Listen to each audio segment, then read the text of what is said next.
Hello again, everyone, and welcome back to episode number 5. So today we are going to focus on intensity. We're going to discuss how to manipulate intensity, but more so we're going to show you how to change intensity through a series of exercises. That's going to come a little later in the episode, so stick around for that. We got a great video for you today. But before we move on to that, I want to discuss one very important thing.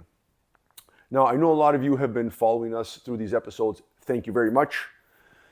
And so there's several of you who've got your plan and you got your plan in action. That is great. But I also know that there's some of you who are you're on that starting line, but you're not ready to pull the trigger. And I can probably guess as to why. Typically, it is for fear of failure. Now, that is not a judgment call. That's just the way we are. There's a change coming and we're always hesitant. But I can tell you this, when it comes to the physical state of your personality, the only way you fail is by doing nothing. Anything other than that, it's a success. It's a step forward and it's a win. So I think the thing here is to redefine what failure is. In our culture, we tend to define failure as not achieving your goal. But I think we cut ourselves short many times. So let's take an example. Your goal is to lose 30 pounds of body fat or to increase your bench press by 50 pounds. So a year goes by and you've lost 15 pounds of body fat and you've only gained 20 pounds on your bench press. We have been conditioned to think that is failure, but it is not.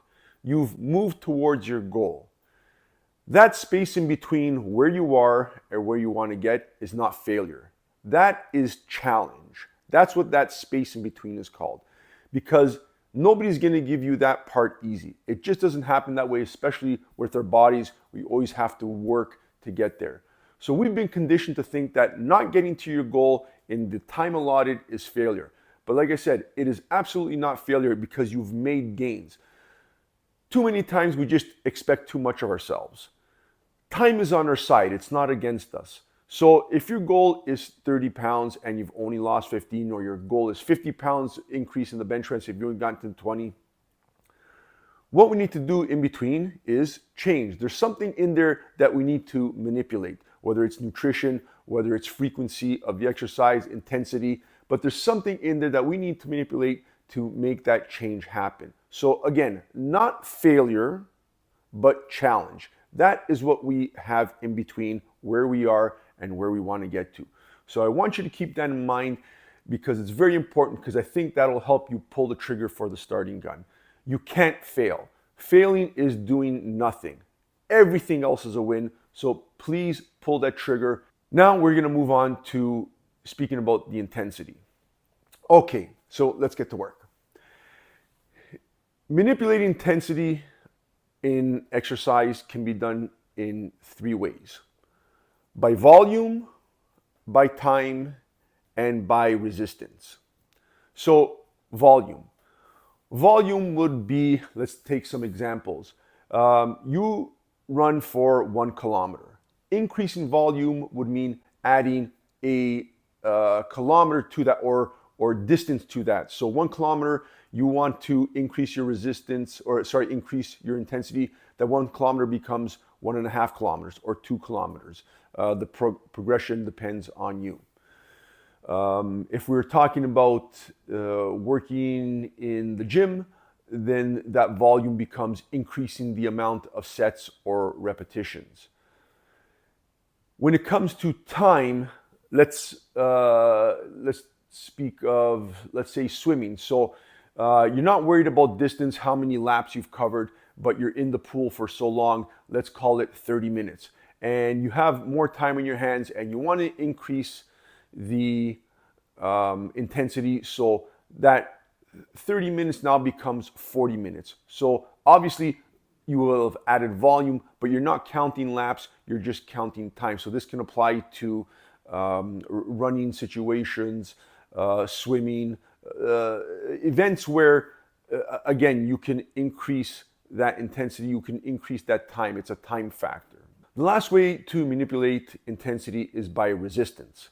This tends to be a little more applicable in things like a weight room situation, but it can also be applicable in other areas. So if we're going to go back to running, let's say resistance, if you're a sprinter and you want to increase the intensity of your workout, then you might want to do some running up hills. And that increases the intensity. Obviously, much harder to run up a hill. It gets the quads working harder, gets your heart, pumping harder, gets your shoulders moving harder. So that's a way to increase in intensity. If you're in the weight room, you're gonna increase the weight. That's increasing the resistance. Another way to increase your intensity, and this is by manipulating times, actually shortening your rest periods.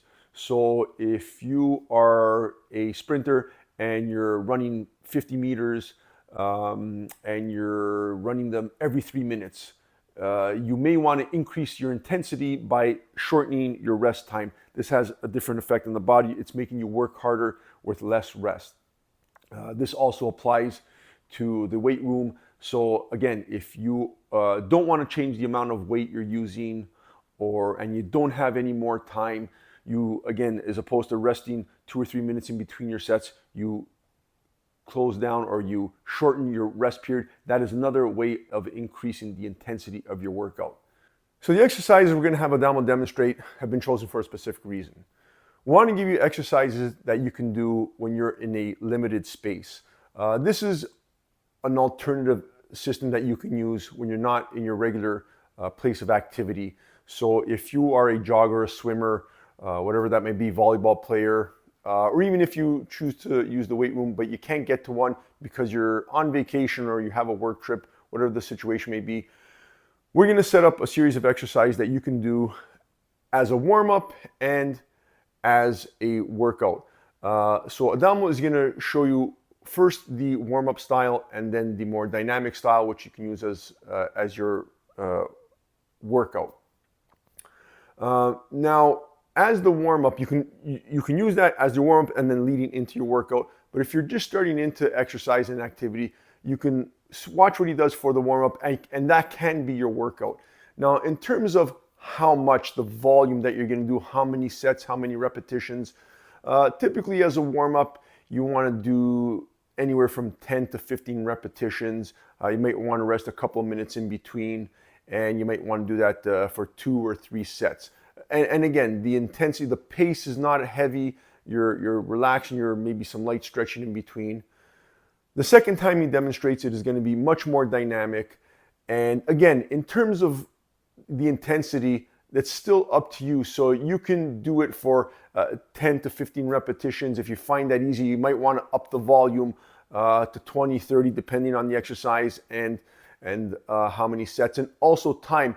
Again, we're showing you this as an alternative to your regular program. So if you have a time constraint, you might just want to do a couple of sets, maybe getting 20 minutes worth of a workout, and that's good enough, and that's great. So watch carefully. You can pick up on the technique that he uses, and hopefully this helps you when you're in that time crunch at some time in the future. Taking that concept that between where you are and where you want to be is not failure, it is a challenge, and I want you to take that challenge. I really believe you can do it. Get somebody else involved with you. As I said in the last episode, it does help. So I hope you enjoy what we have for you next, and we'll see you next time. Be good.